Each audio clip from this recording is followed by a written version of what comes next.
There are roughly 10,000 bands in the UK, all trying to make their way to the top. As this industry grows, it is becoming more difficult for bands to make it.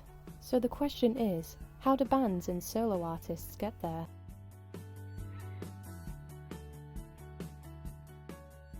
A lot of hard work and dedication goes into becoming a well-known band or even a solo performer, but you can only promote yourself so much. But with a little help from an events promoter, things become easier for performers. This is where Lauren Barrow comes in. She helps musicians to get themselves noticed in the Northwest. I've been in the music industry for around 10 years.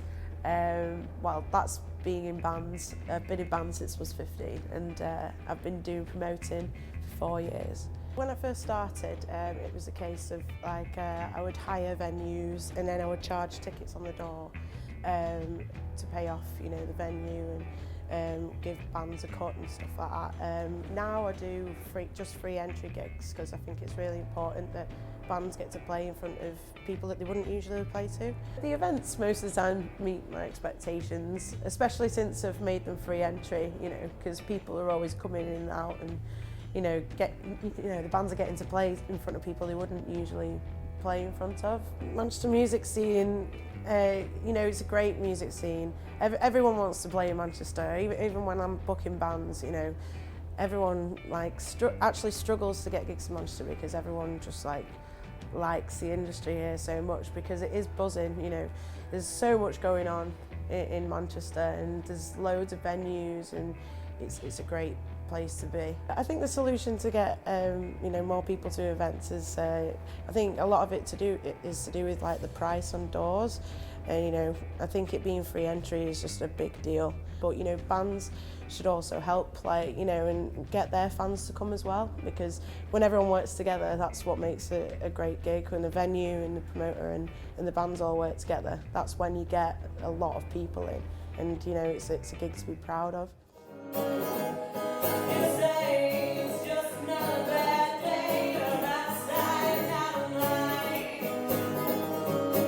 Emma, Rebellion's promoter, has been working for the club for 3 months. She books all different bands for Rebellion and promotes the venue. The events I do at Rebellion are things like club nights and private bookings. I think one thing that I've learnt since I started working here was that things can change very quickly, but really it is all about the music at the end of the day. Manchester has always had a reputation for live music and been a home of new music as well and bands and things like that. So I think taking that into consideration, that it's a very competitive environment for a live music venue, but that isn't a negative thing. I think it just means that you've got to carve your own niche. In order to meet expectations, I think you do have to listen to what your customers want. To get people into your venue, to get them to come to your events, first of all, they need to know where you are and that you exist. We do put a lot of time and money into promoting the venue, making sure that people are aware that this is here. It's almost like it's quite a useful sort of USP to have, because you can go across the road where the bars are fairly similar, or you can come over here for something a little bit different. Ryan Garrity is an aspiring musician. He performs as a solo artist as well as being in a band. He plays in Manchester because of its popularity and history. I've been playing music for about 9 years. I got a bass guitar way back in high school, and that led into playing guitar and singing. And then when I chose to study at college, it became a bit more of a serious thing. I would say I'm still trying to get into the music industry. I got into playing and performing music just because it's something I feel very passionately about. I enjoy playing. With the Thought Police, Sam, our bassist, is pretty much our manager. He gets most of our gigs. As for on my own, I'm still pretty new at getting acoustic gigs. I'm friends with the promoter, Cherry Valentine. She's got me several already.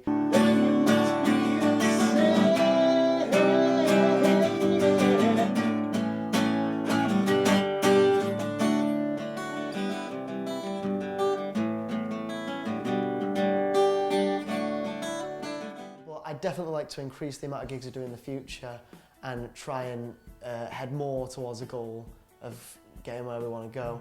It's definitely something I would like to end up in.